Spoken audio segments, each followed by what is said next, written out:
Serious concerns have been raised about anti-doping procedures in top-level English rugby, with the extent to which players are being tested in the Aviva Premiership described by some club officials as worryingly inadequate. The Mail on Sunday has spoken to a number of Premiership insiders who fear the integrity of their sport is under threat because of the lack of funding for UK anti-doping, UKAD. A lack of investment by the Rugby Football Union, RFU, in testing and a lack of focus on their top-flight club competition. One Premiership club have had UKAD testers at just one home match this season, with officials aware of only one out-of-competition visit. The Mail on Sunday has spoken to Premiership insiders who fear for rugby's integrity. Ordinarily these visits occur during a squad training session. Officials from another club also consider the deterrent of regular testing virtually non-existent. One official said the presence of doping control officers at their matches has been so infrequent that they had to empty office furniture from a room usually used for doping control when testers arrived before a game. Another club officer recalls urine sample pots being collected on their desk while players were being taken into a staff toilet to be tested. The figures are concerning, not least when it comes to in-competition testing that takes place on match days. UKAD's most recent figures state that of the 1,029 tests on all rugby union players between June 1, 2016 and May 31, 2017, 224 were on Premiership players, but only 16 of those were in competition across a 132-game season. One anti-doping expert told this newspaper that while they were not alarmed to hear that the majority of tests were conducted out of competition, they were surprised by the imbalance. So few in-competition tests does raise an eyebrow, they said. Out-of-competition testing has long been considered more effective for catching cheats. Not just because of the element of surprise but because most doping occurs away from the actual event. Indeed, UKAD issued a statement on Friday, with Director of Operations Pat Myhill explaining their approach. UKAD's testing program across all sports is intelligence-led and risk-based, he said. We direct our resources to areas we consider to have the greatest threats to clean sport.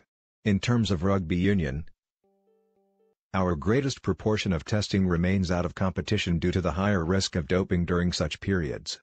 Of course, more testing can always take place with greater resources, however a successful anti-doping program relies on more than just testing. UKAD works closely with the RFU, WRU, Welsh Rugby Union, and SRU, Scottish Rugby Union, to develop and provide education programs as part of our prevention strategies for players and support personnel, giving them the ability to make informed decisions. Recent World Anti-Doping Agency, WADA, figures do, however, challenge UKAD's system, given that more athletes are being caught in competition rather than out of it. In rugby union in 2016 there were 66 failures from 2,673 tests in competition, compared to 54 failures from 4,693 out-of-competition tests. Rugby clearly has a drug problem, in both codes. Of the 59 current UKAD sanctions, 17 are from union and 12 are from league at a time when the focus on size, speed and strength has never been greater. But those caught are, for the most part, from junior clubs and tend to be young players trying to take a shortcut to success, or older players. Among those banned is a player caught when he was 40, trying to maintain current levels. Testing in the Aviva Premiership was described by some officials as worryingly inadequate. The elite are not exactly being ignored. The most recent RFU figures highlight the fact that international players are the most tested group of all, with 360 samples collected from them for the 2015 to 2016 season. And there is a justifiable focus on the junior ranks when there has been a sharp increase in substance abuse among younger players. But with the 2018 Six Nations due to begin next month, there are concerns about the extent to which the top players are being tested when with their clubs.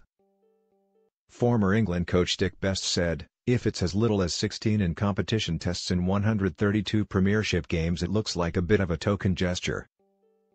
And what worries me about that is the possibility that, as players become aware of it, they might be enticed to take more risks and do something stupid.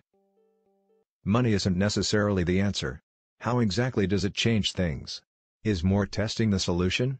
But if a lack of funding is an issue, it needs highlighting and it needs to be reviewed.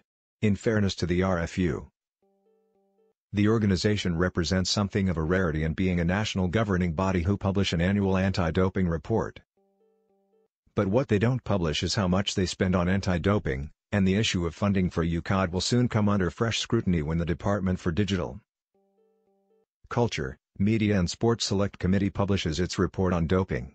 Out of 59 current UK anti-doping sanctions, 29 are accounted for by rugby players at a time when the focus on size, speed and strength is greater than ever. The common perception is that rugby does not particularly have a doping problem, but the truth is we don't know. The testing needs to be much more widespread and year-round. Rugby must put itself above suspicion, and one of the ways that can be achieved is by massively increasing the number of tests both in and out of competition and out of season. A top cyclist will be tested between 40 and 60 times a year, more if you are a serial winner or wearer of the leader's jersey, while athletes and rowers won't be far behind. As rugby is now an Olympic sport, it must be prepared for its players to undergo that intense degree of scrutiny. If you look at rugby objectively, the sport needs strength, speed and endurance from its athletes. And that certainly fits the profile of those who might be tempted to use performance-enhancing drugs. Injuries, as we know, are also a massive issue within the game, and, again, there are certain banned drugs that can help you train harder and for longer during the rehabilitation period, thus speeding up recovery. Drug testing on the scale required would not be a cheap exercise, and World Rugby, the world governing body, must take a lead. They must insist that richer unions allocate a substantial percentage of their turnover to finance a comprehensive independent testing program. Especially in the top-tier countries, including, and arguably most importantly, within schools.